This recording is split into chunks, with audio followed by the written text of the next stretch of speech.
So welcome to the Heart Place Hospital podcast, where we share stories and practices that open hearts and support true wellbeing. Today we're joined by Brian, a global voice for conscious living with a background in neuroscience and over 15 years in holistic wellness.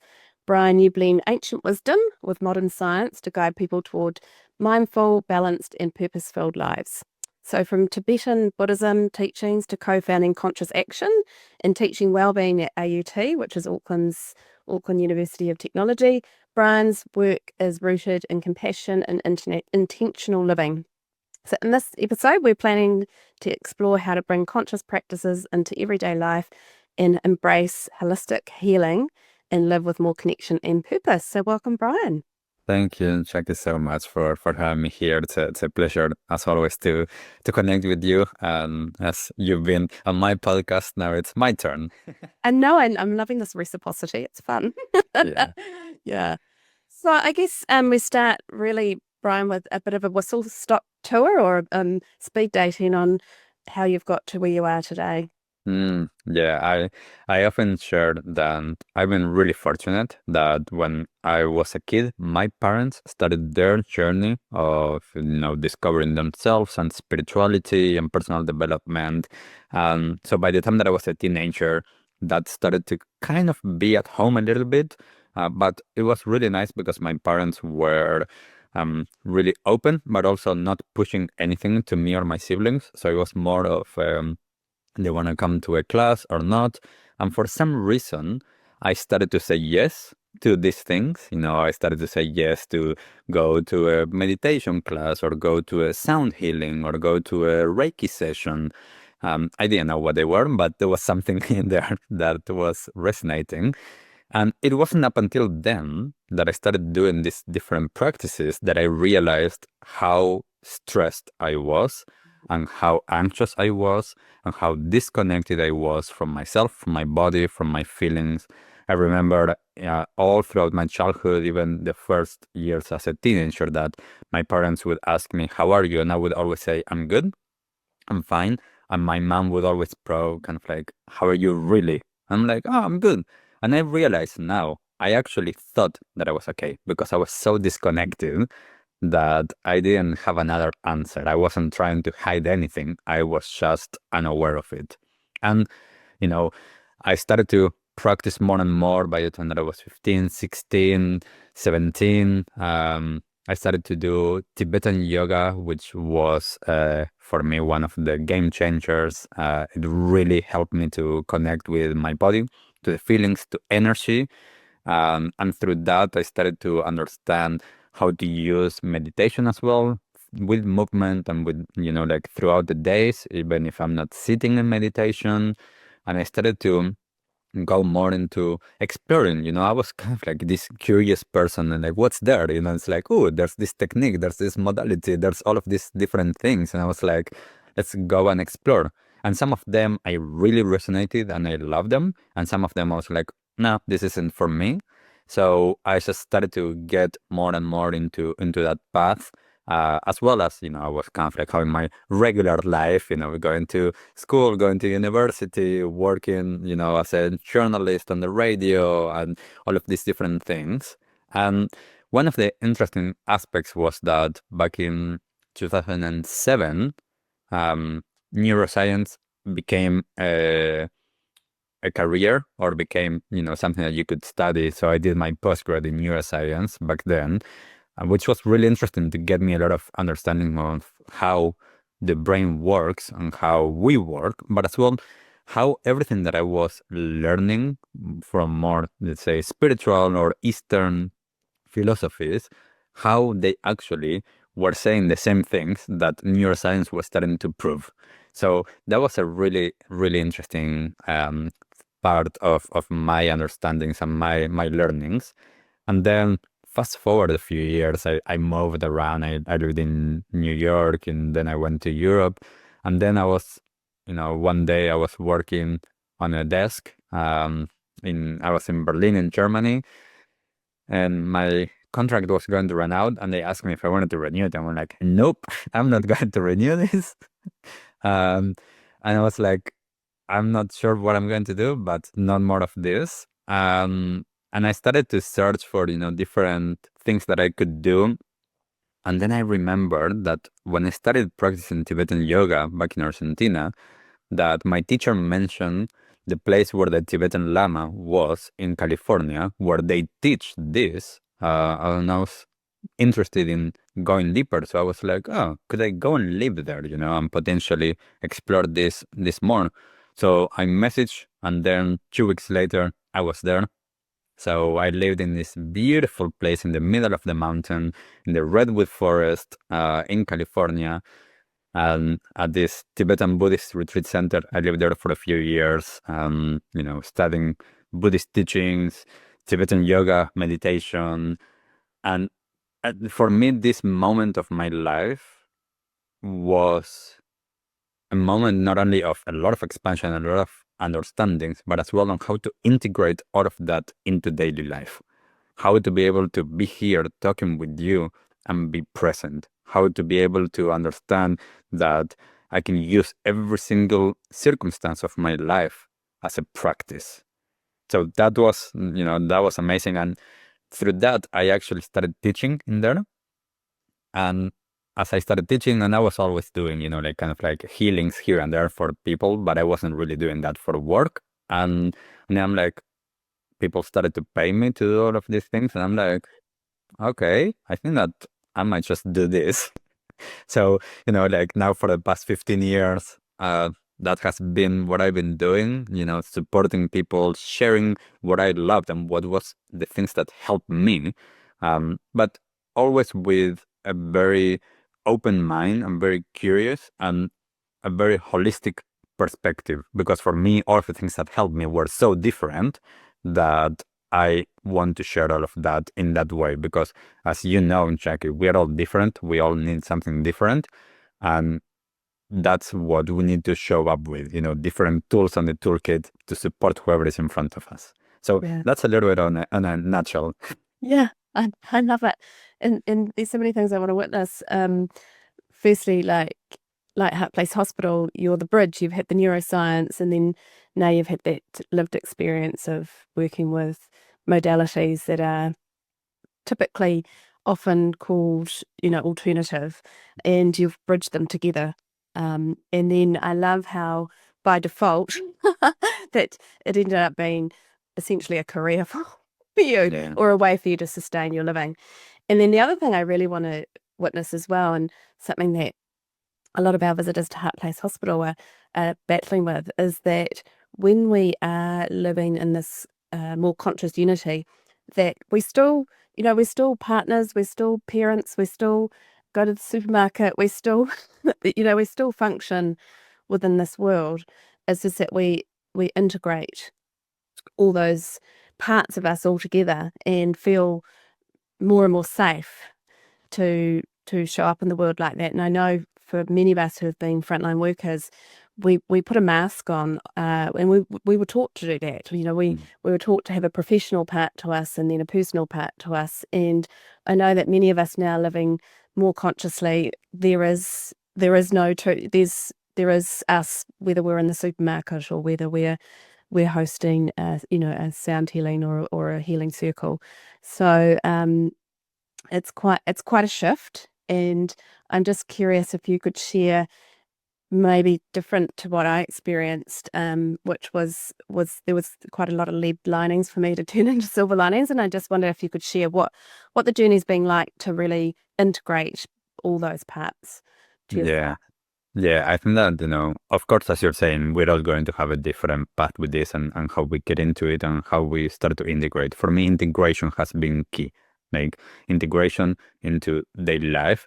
And it started by noticing things. I remember I started to notice when I started driving, back when I was a teenager, that I got into the car and I used to get so triggered. I used to get road rage.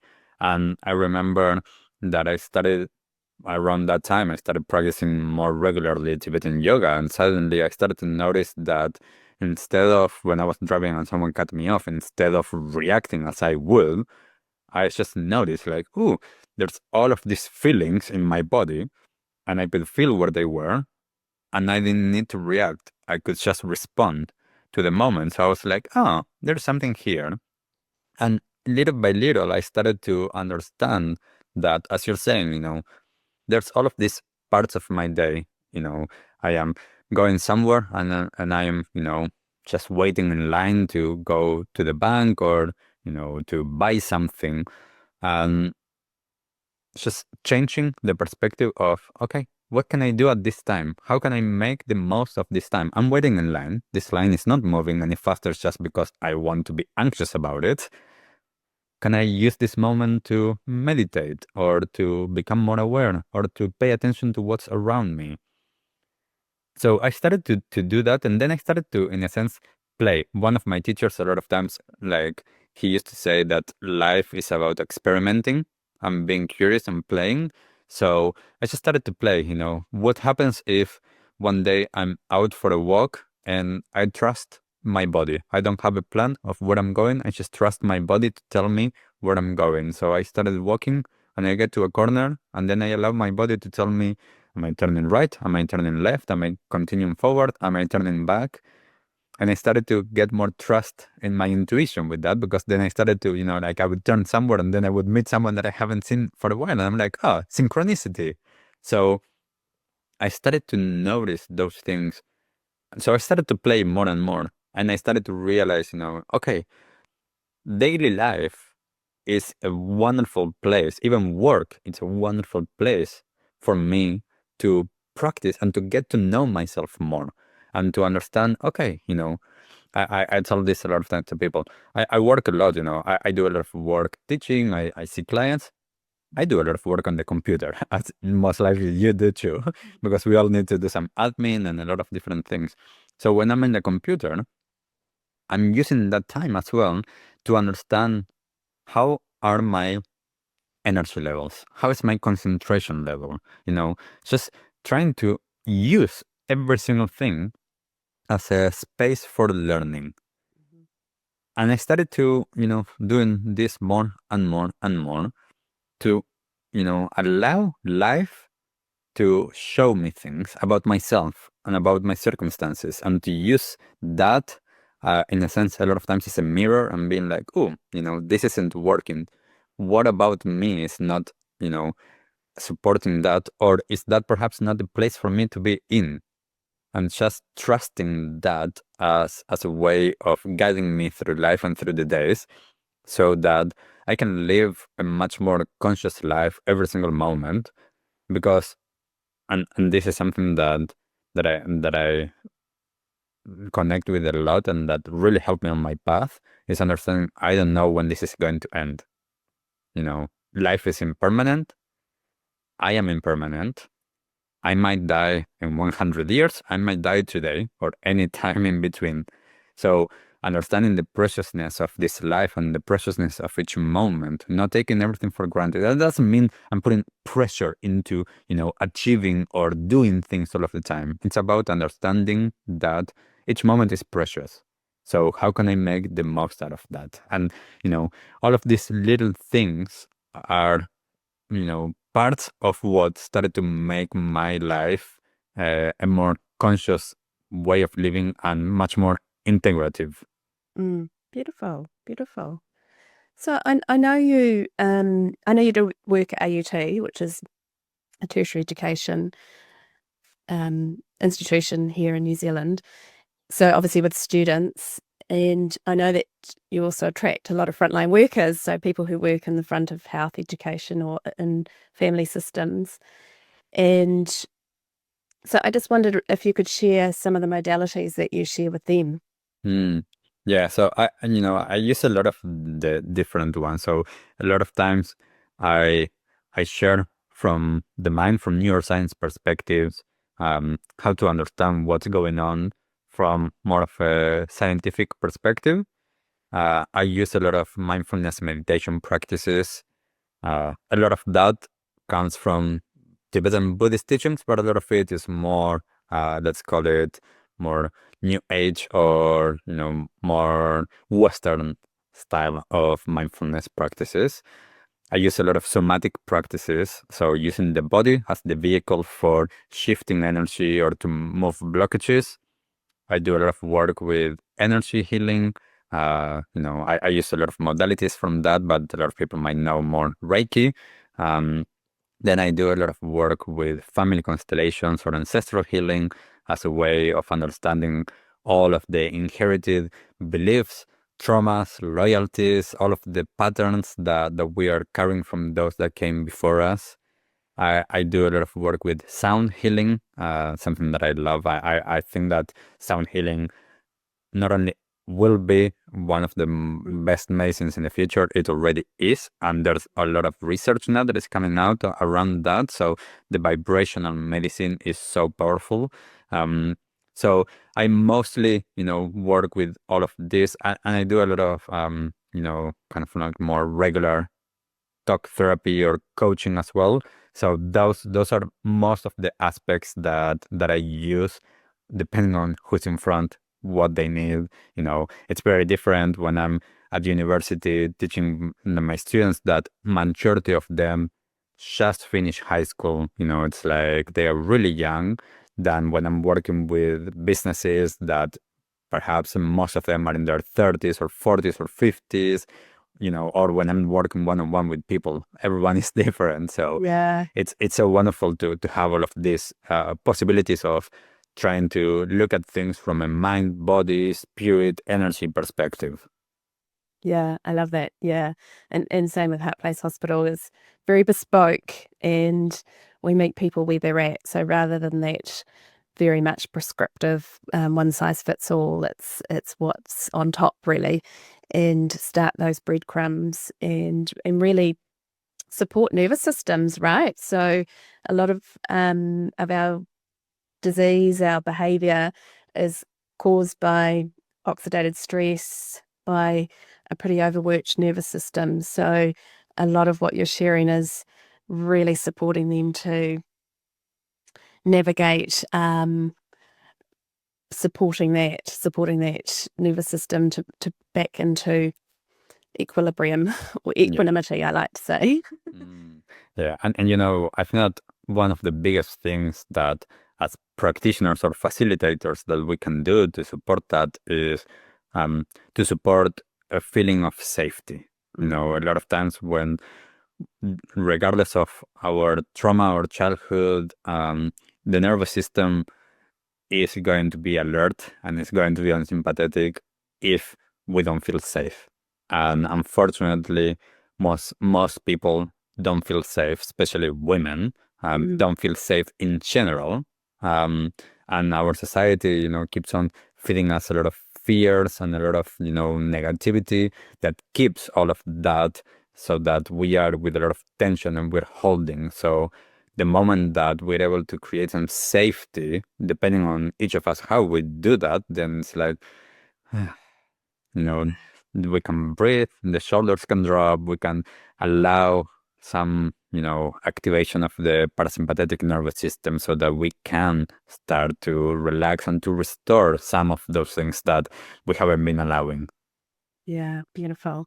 And that's again, Heart Place Hospital, a soft sanctuary to land. So, and you're one of our service providers. So we're very familiar with everybody's work and feel we've used the discernment to then intuit out who's a good fit for someone's guidance and support through their next transition. So that's so beautiful. I love that so much. And I know that you do a lot of work also at the Life Centre in Ponsonby, which there's, a huge following there. So it's good to be able to get that real consistent, sustainable support when you're doing this type of work. And I know now we've got such a lean on our health system that more and more people are getting more and more curious. Are you finding that? Are you finding that people that haven't accessed what I would call more of the bridge, the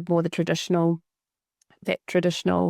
and that conventional support, or the science and the magic? Are you finding that there's more people who are getting curious and attending?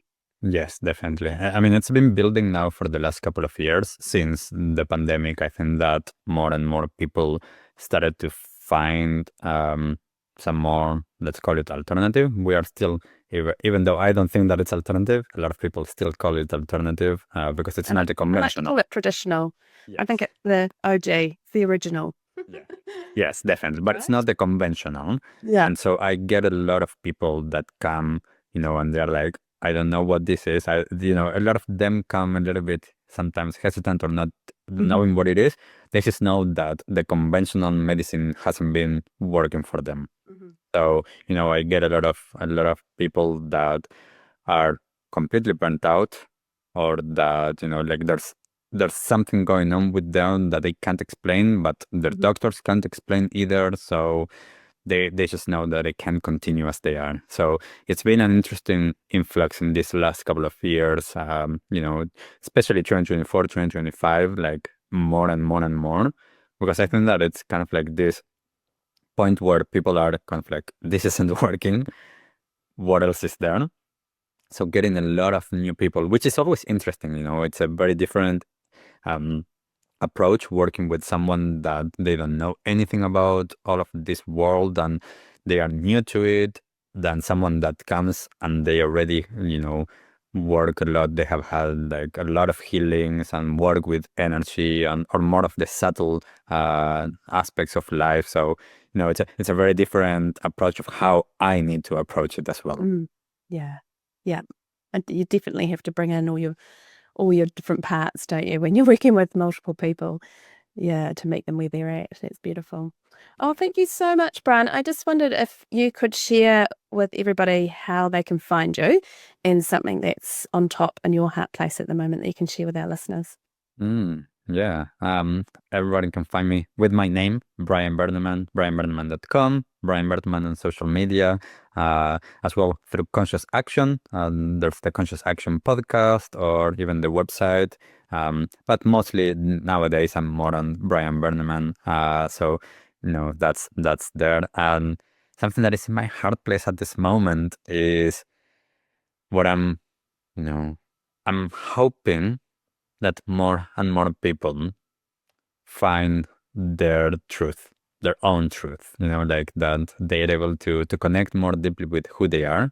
As I know that, we live in a society where we are seeking outside to understand ourselves, and it's, that understand that we're all unique, we're all original, we're all bringing something different to this world. We all bring our gifts and our medicine, however that looks like. Some of us might be practitioners, healers, teachers, some others might be parents or friends. That might be their gift. It doesn't matter like what it is, just being able to bring that into the space. And I'm really excited all of the time. I'm really privileged and honored to be able to be a part of guiding so many people, where again that's one-on-one or within groups, through their own journey to connect with themselves. And yeah, it's just always evolving, as like we keep on evolving, our work keeps on evolving. Like by the time that perhaps your listeners might be watching or listening to this, my online platform with online courses might be up. So, it's like there's so much stuff that is coming, and there's so, like, I think that we are such in a beautiful moment with a lot of challenges, but it's a beautiful moment. The end of something and the rebirth that is not yet there, and how we can create that and co-create that rebirth of us as individuals and us as a society. Like, I find that such a powerful, potent moment that we are in now. So, it's beautiful to, with you and with others, to be able to support the shift to something that is much more heart-centered and much more conscious. Beautiful, beautiful. Thank you so much, Brian. And thanks everyone for listening. And if you're resonating with Brian, then please reach out to us and we can connect you with him. He's a Heart Place Hospital service provider. And if anyone's got EAP or Southern Cross funding, then we may be able to support you to access that through those avenues.